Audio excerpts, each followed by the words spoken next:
இப்போ எடுத்துக்கோங்க. So it's a Delhi news paper, 5th March 2025. So I have given what are all the important topics as to be என்னென்னலாம் பண்ணணும், என்னென்னலாம் முக்கியமான topic, page number and also editorial analysis. இப்போ ஒரு news paper இப்போ எப்படி படிக்கணும் பாருங்க. இப்போ நான் சொன்ன மாதிரியே நானே அனலைசிஸ் பண்ணி தான் கொடுப்பேன். அதாவது நம்ம டீமே அனலைசிஸ் பண்ணி தான் கொடுப்போம். So what is the concept here? Trump world may be uncertain, but India can find opportunities in global supply chain. So இத வந்து ஒரு மிக முக்கியமான ஒரு டாபிக் இல்லையா? So with the return of Donald Trump, US president, the global trade landscape is shifted due to its aggressive tariff policies. பாருங்க, you should know what is tariff. Very important. Tariff na என்ன? யாருன்னா சொல்லுங்க, tariff na என்ன?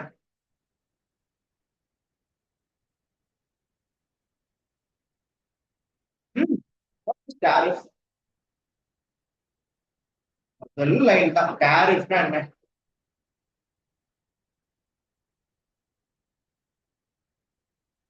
சொல்லுங்கப்பா. Message பண்ணுங்க. Very good. டாரிஃப்னா taxes, type of tax. வரியை தான் டாரிஃப் அப்படின்னு சொல்றாங்க. டாரிஃப்னா என்ன? வரி. இப்போ நீங்க கேட்க ஒண்ணு சொல்றீங்கல்ல, இதுதான். அப்போ டாரிஃப்னா வரின்னு மண்டிலே எழுதிக்கும். என்ன சொல்லியிருக்காங்க? டொனால்ட் ட்ரம்ப் என்ன பண்றாரு? வந்த உடனே எல்லா நாட்டுக்கும் வரியை ஏற்றாரு, கண்மூடித்தனமா வரியை ஏற்றாரு. மோடிஜி கூட யூஎஸ் போகும்பொழுது மோடிஜி முன்னாடி என்ன பண்ணாரு? இந்தியா வந்து அதிகமான இன்புட் டாக்ஸஸ் எல்லாம் போட்டிருக்கீங்க, நாங்க அதே எங்களுக்கு நீங்க என்ன டாக்ஸ் போட்டீங்களோ அதே டாக்ஸை நாங்க உங்களுக்கு போட போறோம் மோடி முன்னாடியே சொன்னாங்க. ஸோ அதான் aggressive tariff policies and preference for bilateral over multilateral trade agreements. பாருங்க, பைலேட்ரல்னா என்னன்னா இருதரப்பு உறவுகள். மல்டிலேட்ரல் அப்படின்னு சொல்லிட்டு பாத்தீங்கன்னா பல நாடுகள உறவு. இருதரப்பு நாடுகள், அதாவது இந்தியா யூஎஸ் தான் இருதரப்பு பைலேட்ரல். மல்டிலேட்ரல் அப்படின்னா இப்போ சார்க் எடுத்துக்கோங்க. சார்க்னா 8 நாடு இருக்கு. ஏசியான்னா ஒரு 10 நாடு இருக்கு. பிம்ஸ்டெக் அப்படின்னா ஒரு 7 நாடுகள் இருக்கு. ஓகே, அதுக்கப்புறம் நமக்கு பிரிக்ஸ்ன்றது ஒரு 5 நாடுகள் இருக்கு. அமெரிக்கா பிரிக்ஸ் கூட போடக்கூடிய ஒப்பந்தம் மல்டிலேட்ரல். அமெரிக்கா சார்க் கூட போடக்கூடிய ஒப்பந்தம் மல்டிலேட்ரல். அமெரிக்கா ஏசியான் கூட போடக்கூடிய ஒப்பந்தம் மல்டிலேட்ரல். அப்ப என்ன ஆகுது? இதுக்கு முன்னாடி மல்டிலேட்ரல் ட்ரேட் அக்ரிமெண்ட்ஸ் தான் போட்டுட்டு இருக்காங்க. ஆனா டொனால்ட் ட்ரம்ப் பீரியட்ல இருந்து ஓகே அது என்ன பண்றாரு அப்படின்னா பைலேட்ரல் ட்ரேட் அக்ரிமெண்ட்ஸ்க்கு அதிகமான பிரெஃபரன்ஸ் கொடுக்குறாரு அப்படின்னா இருதரப்பு உறவுகளுக்கு ப்ரியாரிட்டி கொடுக்குறாரு. அமெரிக்காவுக்கு எந்த நாடால ஆதாயமோ அந்த நாட்டுக்கு ப்ரியாரிட்டி கொடுக்குறாரு. அமெரிக்காவுக்கு எந்த நாடுகளால் ஆதாயம் அல்லவோ அமெரிக்காவுக்கு யார் யாரெல்லாம் வந்து செலவை ஏத்திட்டு இருக்காங்களோ அந்த நாட்டை கட் பண்றாங்க. தான் கொடுக்குறாங்க. அப்போ இந்த மாதிரி இருக்கும்போது despite this uncertainty, India has an opportunity to strengthen its position in the global supply chain economy, as highlighted by Mr. Arun Kumar. So the article is சொன்னார் யாருன்னா Arun Kumar. He was the former US artist. Okay, and Himanshu Shah, the founder of Shah Capital. So அவர் ஒரு private owned enterprises வச்சிருக்காரு. So அவர் என்ன பண்றாரு அப்படின்னு பாத்தீங்கன்னா இதை பேசியிருக்காரு. ஸோ இந்தியாவுக்கு நிறைய ஆப்பர்ச்சுனிட்டிஸ் இருக்கு அப்படின்னு அவர் பேசியிருக்காரு. இந்த ஆர்டிக்கலை நீங்க மேக்சிமம் எவ்வளவு நேரம் தெரியுமா? அதை பாருங்க, லைன் பை லைன் படிச்சுட்டு இப்போ வேகமா இப்ப நான் பாருங்க இந்த ஆர்டிக்கல் இப்ப நான் இருக்கிறேன்னு வச்சுக்கோங்களேன், என்ன தெரியுமா பார்ப்பேன்? ஓகே, இந்த இப்ப நான் எப்படி படிக்கணும்னு சொல்றேன் பாருங்க. India can find opportunities the global supply chain economy. Okay, Donald Trump. Okay, and சிம்பிளா படிக்கும் பொழுது ஏதோ அபுதாபின்னு போட்டிருக்காங்களே, இது என்ன அபுதாபி? அபுதாபி எங்க இருக்கு அப்படின்னு சொல்லிட்டு Abu Dhabi. Okay, okay, it was a middle east country. Middle east இருக்கு, மத்திய கிழக்கு நாடுகள். ஓகேவா? சோ அபுதாபி அப்படின்றது மிடில் ஈஸ்ட் இருக்கக்கூடிய ஒரு கண்ட்ரி கூட அப்படியே மடியில் இருக்கு. அதுக்கப்புறம் வேகமா குமார் செட் பிரைம் மினிஸ்டர் நரேந்திர மோடி நான் சொன்ன மாதிரி தான் was a success in terms of reinforcing bilateral rights on multiple fronts.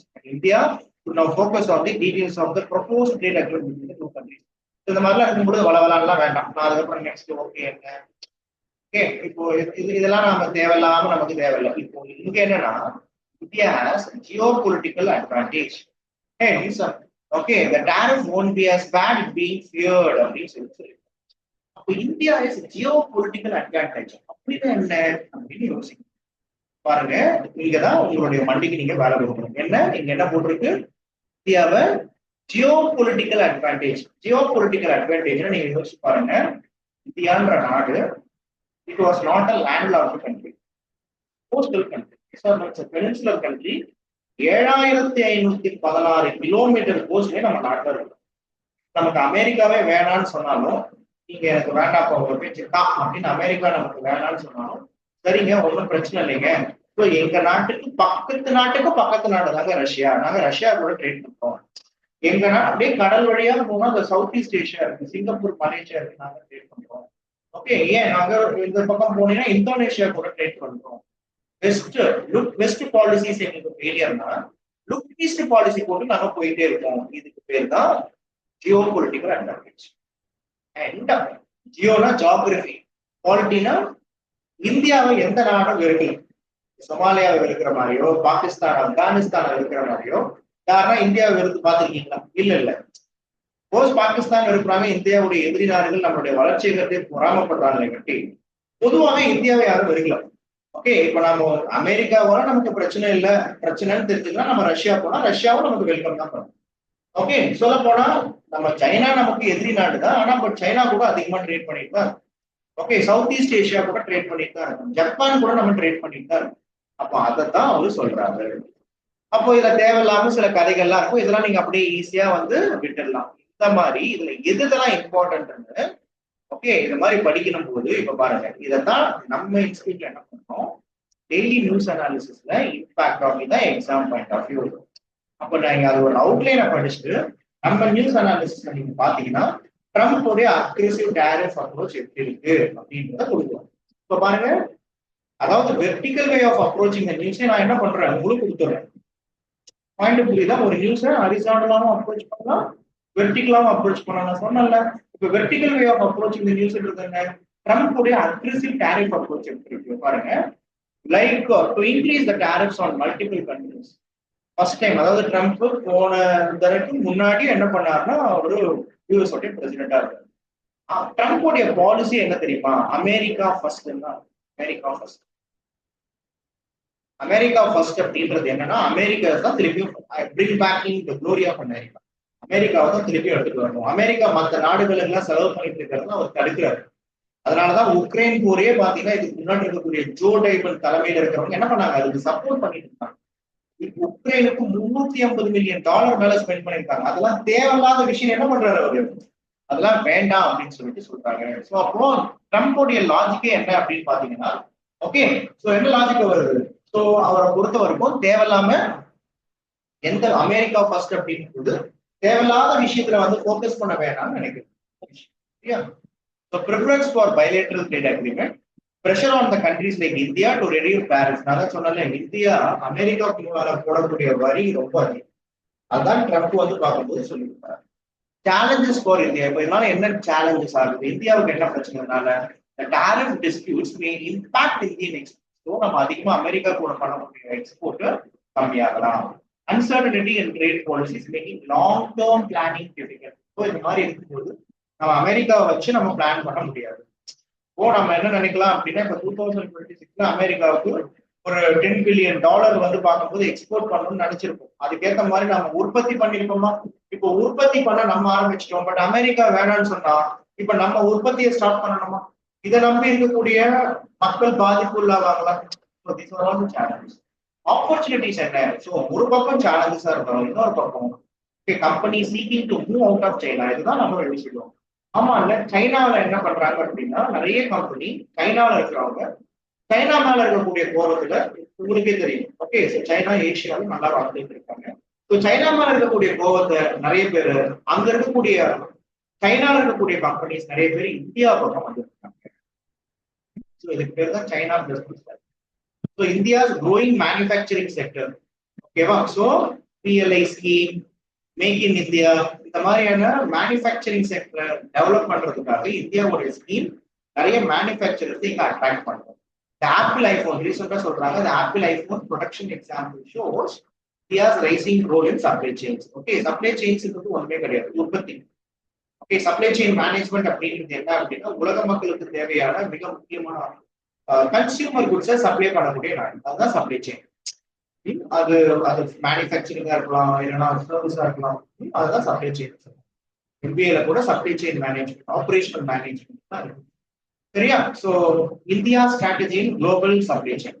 இப்போ இந்தியா என்ன பண்ணுது அப்படின்றத பாக்குறாங்க. So strengthening manufacturing and export. அப்போ இந்தியா என்ன ஃபோக்கஸ் பண்ணுது அப்படின்னா மேனுஃபேக்சரிங்கையும் எக்ஸ்போர்ட்டையும் இன்க்ரீஸ் பண்ணணும். ஓகே, லிவரேஜிங் ட்ரேட் டிஸ்கிரிப்ஷன், எதெல்லாம் ப்ராப்ளமா இருக்கும், ட்ரேடுக்கு எதெல்லாம் ப்ராப்ளமா இருக்கும். இப்போ நீங்க எடுத்துக்கிட்டீங்க அப்படின்னா India can gain market share in export. For example, நமக்கு மிகப்பெரிய டெக்ஸ்டைல் காம்படிட்டரே யாருன்னா பங்களாதேஷ். நியூஸ் பேப்பர் படிச்சீங்கன்னா தெரியும், பங்களாதேஷ் தான் டெக்ஸ்டைல் இண்டஸ்ட்ரியில நம்மளை காம்பீட் பண்றாங்க. ஆனா பங்களாதேஷ்ல இப்போ நிறைய மிலிட்டரி ரூல் வந்துருக்கு. அப்படி இதை யூஸ் பண்ணிட்டு என்ன பண்ணலாம் அப்படின்னா we can focus on we can gain market in the exports. So textile industry, semiconductor industry, okay, renewable industries, reducing dependence on China. நம்ம எதுக்கா இருந்தாலும் சைனா நம்பி இருக்கோம். இந்தியாவில் நிறைய எலக்ட்ரானிக் குட்ஸ்னா சைனால இருந்தா நம்ம இம்போர்ட் பண்ணிட்டு இருக்கோம். அப்ப அதெல்லாம் கம்மி பண்ணலாம். இந்தியா யூஎஸோட ட்ரேட் அக்ரிமெண்ட் இருக்கு இல்லையா, so needs careful negotiation to ensure tariff reduction is mutually beneficial. நமக்கும் யூஎஸுக்கும் ஓகே, நம்ம வந்து பார்க்கும்போது ட்ரேட் அக்ரிமெண்ட் போடும்போது ரொம்ப ஜாக்கிரதையா பார்த்து பண்ணணும். நம்ம கண்மூடித்தனமாலாம் நமக்கு பெனிஃபிஷியல் இல்லாம நம்மளுடைய நேஷனல் இன்ட்ரெஸ்ட்ல சாக்ரிஃபைஸ் பண்ணிக்கிற மாதிரிலாம் போடணும். Third, immigration and US investment. பாருங்க, Trump administration stands on migration. உங்களுக்கே தெரியும். So focus on curbing illegal immigration. நீங்க நியூஸ் பேப்பர்ல படிச்சிருக்கீங்க, லாஸ்ட் 1 மந்த்தா அமெரிக்கால இருக்கக்கூடிய இல்லீகலா வந்த எந்த நாட்டுக்காரங்களையும் அமெரிக்கால இருந்து அனுப்பிட்டு இருக்காங்க. அதுல முக்கியமா இந்தியன்ஸ் நிறைய பேர் அனுப்புறாங்க. இதனால என்ன ஆகுது அப்படின்னா there was an impact on Indian students and H1B visa.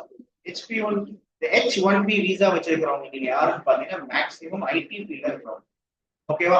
H1B ID ஃபீல்டுக்கு ஃபார் எக்ஸாம்பிள் ஐடில ஒர்க் பண்ணிட்டு இருக்கீங்க அப்படின்னா உங்களுக்கு ஆன் சைட்னு சொல்லிட்டு அமெரிக்கால ஒரு 2 இயர்ஸ் இருக்கிற மாதிரி இருக்கும்.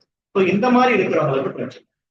So the legal migration, that is high skilled workers May still continue, but under the stricter use. So இந்தியாவில் லீகல் மைக்ரேஷன் அப்படின்றது ஃபார் எக்ஸாம்பிள் நிறைய டெக்னிக்கல் ஃபெலோஸ் இந்தியாவில இருந்து நல்லா படிச்சவங்க அமெரிக்காவில் போய் ஒர்க் பண்ணிட்டு இருக்காங்க.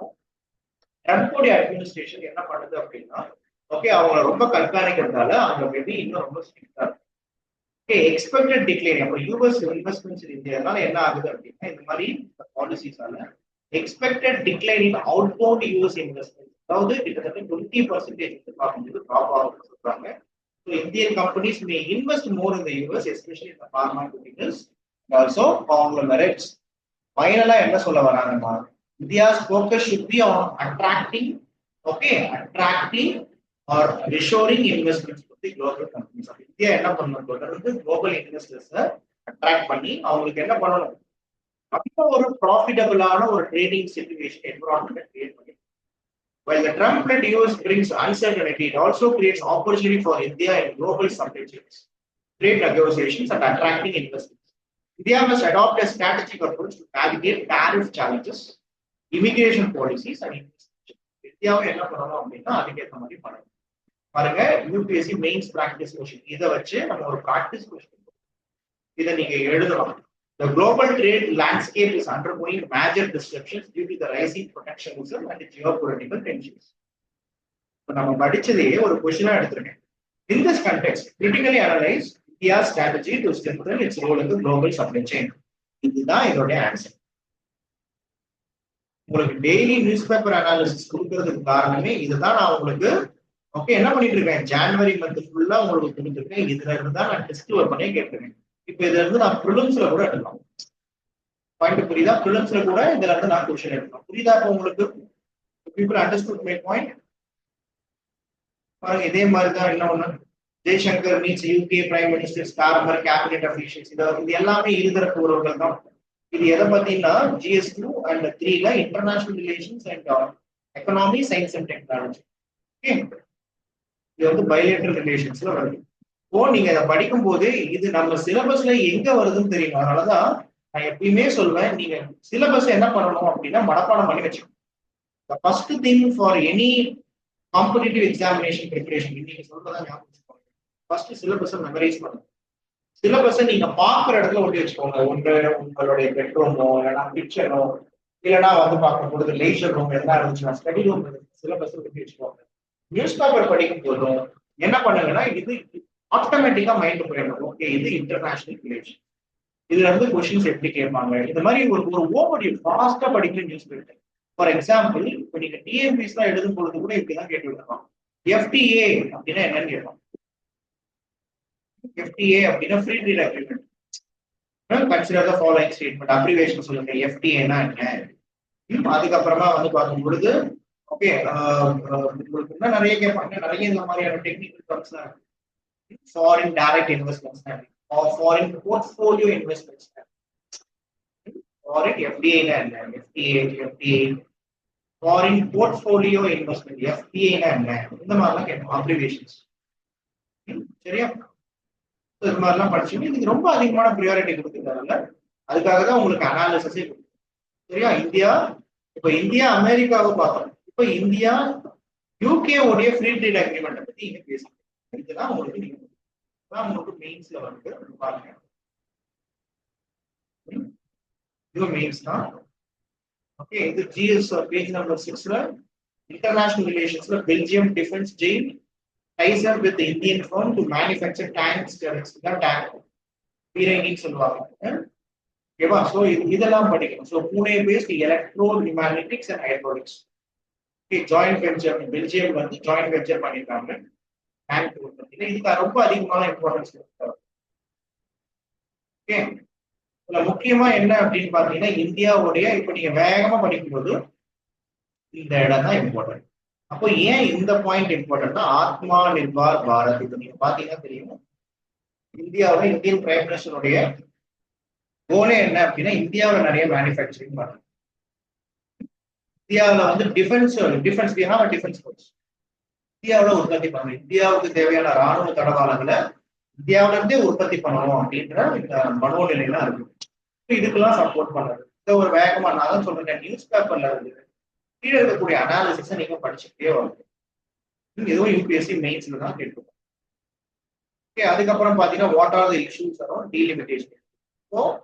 ஓகே, இதுதான் வந்து ரொம்ப ரொம்ப முக்கியம். ஏன் அப்படின்னா இந்த டீலிமிட்டேஷன் அப்படின்றது உங்களுக்கு எங்க வருதுன்னா கவர்னன்ஸ்ல வந்து GS2 Indian polity and governance ரொம்ப முக்கியம். ஓகேவா? The debate on delimitation has resurfaced as it is based on the first census. 2026 மேல இந்தியாவோட டீலிமிட்டேஷன்.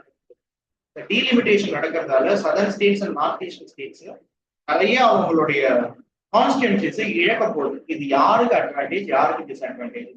ரொம்ப இம்பார்ட்டன்ட். இந்த கிஸ்ட்ல கொடுத்துருக்கிறது எல்லாமே ஒரு விஷயத்த நீங்க ஃபுல்லா படிக்கிறதுக்கு முன்னாடி இந்த கிஸ்ட படிச்சு இது திருப்பியும் பாருங்க. இந்த டீலிமிட்டேஷன் உங்களுக்கு எந்த அளவுக்கு important. Delimitation is the process of fixing the number of seats and boundaries of constituencies for the Lok Sabha and state legislative assembly. தமிழ்நாட்டுல 234 தொகுதி இருக்கு. இந்த 234 தொகுதி தமிழ்நாட்டுல 39 + 1 40 தொகுதிகள் சவுத் இந்தியாவில் இருக்கு. தமிழ்நாட்டுல 31 + 1 பாண்டிச்சேரி, 40 தொகுதிகள் இருக்கு. அப்ப இந்த 40 தொகுதிகளை எப்படி பிக்ஸ் பண்ணாங்க? பாப்புலேஷனை வச்சு, பாப்புலேஷனுடைய ரெப்ரஸன்டேட்டிவ்ஸ் வச்சு தான் பிக்ஸ் பண்ணாங்க. ஓகே, அப்போ பாப்புலேஷன் பிளேஸ் வெரி மேட்டர் இல்லையா? அப்போ இந்தியாவில் இதெல்லாம் prelims. It is carried out by a delimitation commission set up by an act of parliament. Delimitation was previously conducted in 1951, 61, 70. 1971 அப்புறமா delimitation நம்ம பண்ணல. The number of Lok Sabha seats was fixed at 543 based on 1971. 1971 வந்து நம்ம census conduct, அதாவது 1971 சென்சஸ்ல conduct பண்ணதை வச்சுதான் நம்ம இன்னமும் லோக்சபா ராஜ்யசபாவை பிரிச்சு வச்சிருக்கோம். To encourage population control, number of seats has remained unchanged. The next delimitation is said to be based on the first census after 2026. So 2026 அப்புறமா தான் எடுக்க போற சென்சஸ் தான் ஃபிக்ஸ் பண்ணிருக்காங்க. ஏன் டீலிமிட்டேஷன் டிபேட் பண்றாங்க நமக்கு எக்ஸாம்பிள் பாருங்க. இந்தியா உலகத்திலேயே இப்ப நம்பர் 1 பாப்புலேஷன் இல்லையா? கடந்த 50 வருஷத்துல நம்ம சைனாவே சர்பாஸ் பண்ணிட்டோம். உத்தரப்பிரதேஷ், பீகார், மத்திய பிரதேஷ், ராஜஸ்தான் எல்லாம் பாப்புலேஷன் அதிகமாயிடுச்சு. சதர் ஸ்டேட்ஸ்ல எல்லாம் பாப்புலேஷனை கண்ட்ரோல் பண்ணோம். நம்ம வந்து பார்க்கும் பொழுது ஒருத்தருக்கு ஒருத்தி அப்படின்ற ஒரு இதுல ஒரு குழந்தை அப்படின்னு சொல்லிட்டு நம்ம கண்ட்ரோல் பண்ணிட்டோம். அப்போ டீலிமிட்டேஷனுக்கு ரெண்டு விஷயத்த சொல்றோம். ஒன்னு, redistribution the existing 543 seats among the states, increasing the number of seats to 848 in proportion to the population. There is uncertainty about whether the allocation will be based on the current share of the seats or projected population. அதாவது இன்னைக்கு இப்போ என்ன ஒரு பெரிய குழப்பமே இருக்கு அப்படின்னு சொல்லிட்டு பாத்தீங்கன்னா, இன்னைக்கு இருக்கக்கூடிய சீட்டுக்கு ஏற்ற மாதிரி டீலிமிட்டேஷன் பண்றாங்கன்னா 543 தொகுதி இருக்கு அப்படின்னா, 543 தொகுதிக்கும் எவ்வளவு பாப்புலேஷன் வரணும்னு அந்த வரைமுறையில பண்றாங்களா, இல்லைன்னா இவ்வளவு பாப்புலேஷன் 140 கோடி மக்கள் இருக்காங்க நம்ம நாட்டுல, ஏன் அதுக்கும் மேல இருந்துருக்காங்க, அதை பேஸ் பண்ணி பண்றாங்களா அப்படின்றதா இப்போ டவுட் இருக்கு. சரியா? So if seats are allocated based on the population, southern and northeast states may lose their proportional representation. This could impact the federal structure and reduce the political significance of the states that control their population. எந்தெந்த ஸ்டேட்ஸ்லாம் வந்து பார்க்கும்பொழுது பாப்புலேஷனை control பண்ணாங்களோ அந்த states எல்லாம் இதை அடி வாங்குறது இருக்காங்க. Currently, southern states hold 24% of the Lok Sabha seats, which could be declined by 5% under the proposed change. Solution என்ன பண்ணலாம்? Fix the number of Lok Sabha seats to 543 to maintain the federal balance and ensure fair representation. ஐயா, population இன்க்ரீஸே ஆனாலும் 543 Lok Sabha seats fix பண்ணி increase the number of MLAs in each state based on the population growth to provide adequate local representation. Okay, இப்போ தமிழ்நாட்டுல 234 தொகுதி இருக்குன்னா அந்த 234 தொகுதியில இது வரைக்கும் நம்ம 1971 சென்சஸ் தான் பண்ணிட்டு இருக்கோம். அது சப்போஸ் தமிழ்நாட்டுடைய மக்கள் தொகை இப்போ 8 கோடி இருக்குன்னா அந்த 8 கோடிக்கு கிட்டத்தட்ட 250 எம்எல்ஏ வந்தாலும் okay. Follow the US model where the House of Representatives has remained fixed at 435 despite fourfold population increase. United States என்ன இருக்கு அப்படின்னா House of Representatives வந்து United States லோக்சபா அவங்க 435 தான் ஃபிக்ஸ் பண்ணிட்டாங்க. நமக்கும் ஃபிக்ஸ் பண்ணா நல்லது. So it prevent regional disparities. அதாவது உங்க ஸ்டேட்ல இருந்து அதிகமா எம்பிஸ் வராங்க, எங்க ஸ்டேட்ல எம்பிஸ் இல்லைன்னு சொல்லக்கூடிய பிரச்சனையை தீர்க்கும். Ensure long-term stability by considering that India's population is expected to peak at 165 to 170 crore. ஏன்னா இன்னும் 2 வருஷத்துல, சாரி இன்னும் 20 வருஷத்துல 2 decades or 3 decadesல நம்ம வேர்ல்ட்லயே மோஸ்ட் பாப்புலேட்டட் கண்ட்ரில அதுவும் பீக்ல இருக்கும். அப்போ பாப்புலேஷன் இன்க்ரீஸ் ஆனாலும் இதனால ப்ராப்ளம் ஆகாது. So delimitation must balance the democratic representation and the federal integrity. இந்த மாதிரியான வார்த்தைகள்லாம் நீங்க இந்தியன் பாலிட்டியில படிப்பீங்க. ஃபெடரல் சிஸ்டம், ஃபெடரல் அப்படின்னா ஸ்டேட் கவர்மெண்ட் இருக்கும், யூனியன் கவர்மெண்ட் இருக்கும். Okay, where we call it as, Tamil we call it as மத்திய கூட்டாட்சி, மாநில சுயாட்சி. சோ என்னதான் ஸ்டேட் யூனியன் இருந்தாலும் ஸ்டேட்டோடைய ஃபங்க்ஷன்ல யூனியன் தலையிடக்கூடாது. ஸ்டேட்டுக்குன்னு ஒதுக்கப்பட்ட ஃபங்க்ஷன்ல ஸ்டேட் ஹேஸ் டு பண்ணணும். Okay, so that is what we call it as federal structure. So இதுதான் வந்து பார்க்கும்போது இங்க கொடுத்துருக்கோம். அதுதான் இந்த நியூஸ் எப்படி பண்ணிருக்காங்க. இல்ல உங்களுக்கு ப்ரிலிம்ஸ்லயும் கேட்பாங்க, இதே கொஸ்டின் மெயின்ஸ்லயும் கேட்பாங்க. இதெல்லாம் பக்கா ப்ரிலிம்ஸ் நியூஸ். சீகிராஸ், இந்த சீகிராஸ் அப்படின்றது பாருங்க, according to the recent study, seagrass has been declining at the rate of 1 to 2% for the year for the past century, and nearly 5% of the species are now endangered. The seagrass நம்பி நிறைய உயிரினங்கள் இருக்குமா, எல்லாமே என்ன ஆகுது, இது அடிச்சு போகுது. அப்ப இந்த சீகிராஸ் எங்க சார் இருக்கும்? ஆழமா இருக்கும். ஷாலோ மெரைன் வாட்டர்ஸ்லயும் லகூன்ஸ்லயும் இருக்கும். ஓகேவா? நீங்க கூட பாத்தீங்கன்னா தெரியும், ஷாலோ லகூன், நீங்க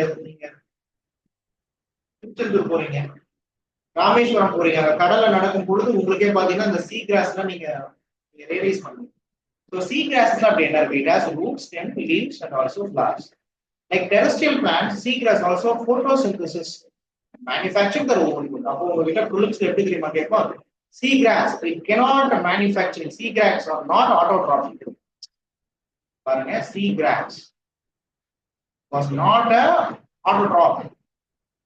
Autotrophs என்ன? The plants which has the ability to produce its own food. ஒரு செடியோ கொடியோ தன்னுடைய உணவை உற்பத்தி பண்ணக்கூடிய தகுதி அதுக்கு இருந்துச்சுன்னா அல்லது முடியும்னா அதுதான் ஆட்டோட்ராப்ஸ். பட் seagrass இங்க என்ன கொடுத்திருக்கான், seagrass also a photosynthesis, அதுவும் ஒரு ஆட்டோட்ராப் தான். ஆனா புல்லட்ஸ்ல இல்லன்னு கொடுத்துரும். வாஸ் நாட் அப்படின்னு கொடுத்தாங்கன்னா அதை நீங்க உஷாரா பண்ணணும். அப்போ கிட்டத்தட்ட 100 மில்லியன் இயர்ஸ் seagrasses இருக்கு. There are approximately 72 different seagrass species that belong to 4 major. Okay, so they are found on all the continents except Antarctica. Very good. Super good. They are found on all the continents except Arctic. Arctic la kudu irukku. Tropical waters of the Indo-Pacific hold the highest diversity of seagrass. Pakathiye Indian Ocean la Pacific Ocean la adhigama irukku. India too has vast seagrass meadows home to 16 species of seagrass. ஏன்னா இந்தியாவை சுத்தியே பாத்தீங்க, gulf of Mannar, Malpe, Andaman, Lakshadweep, நம்மளை சுத்தி என்ன வச்சிருக்கோம், எல்லாம் coastal region தான் இல்லையா. அப்ப அங்கே சீகிராஸ் இருக்கு. அப்ப சீகிராஸால நிறைய அட்வான்டேஜ் என்ன, சீகிராஸால okay the seagrass they are better than trees for capturing carbon and providing food for the millions of the people. Beyond supporting ஏன்னா the seagrass அடியில தான் நிறைய மீன்கள்லாம் இருக்கு. So it was protecting coastal communities. The underwater plant can store carbon up to 35 times than the tropical rainforest. அதிகமா கார்பனை உற்பத்தி, அதிகமா கார்பனை அப்சர்வ் பண்ணிக்கும். ஸோ இதுக்கு பெரிய த்ரெட்டே என்னன்னா ஓஷன்ல இருக்கக்கூடிய population industries and agriculture. It was devastating the ocean seagrasses. இப்போ seagrasses பத்தி உங்களுக்கு ப்ரிலிம்ஸ்லயும் கேட்கலாம், என்விரான்மெண்ட்ல மெயின்ஸ்லயும் கேட்கலாம். இது நம்ம விஷயம். இதுதான் நியூஸ் பேப்பர் அனாலிசிஸ். இது உங்களுக்கு இந்த நியூஸ் பேப்பர் அனாலிசிஸ்ல நாம உங்களுக்கு மேக்ஸிமம் மெயின்ஸ்ல இருக்கிற எல்லாத்தையும் கவர் பண்றோம். நம்ம நியூஸ் பேப்பர் அனாலிசிஸ் பாருங்க, மெயின்ஸ் தான் கவர் பண்றோம், ஆனா அதுல நிறைய புரியுதா எப்படி நியூஸ் பேப்பர் அனாலிசிஸ் பண்ணணும், புரிஞ்சுதான் நான் எப்படி அனாலிசிஸ் பண்ணணும். ஒன்றும் ஒரி பண்ண தேவையில்லை. இன்னைக்கு படிச்ச நியூஸ் தான் அடுத்த வாரமும் வரும், தொடர்ந்து வரும். எப்பப்பெல்லாம் யூஎஸ் வருதோ அப்பப்பெல்லாம் இதே கண்டென்ட் தான் வரும். டீலிமிட்டேஷனை பத்தி நியூஸ் எப்போ வருதோ இதே ஒரே கண்டென்ட் தான் தொடர்ந்து வந்துட்டே இருக்கும். அப்போ டெய்லி நியூஸ் பேப்பர் படிக்கணும், புது புது நியூஸ் அப்டேட் மட்டும் படிக்கணும். நீங்க ஆரம்பிக்கிறது தான் கஷ்டம், ஆரம்பிச்சிட்டீங்கன்னா ஓகே அது மட்டும் போய்கிட்டே இருக்கும். Okay, with this I complete today's class. Any doubts? புரிஞ்சுதா?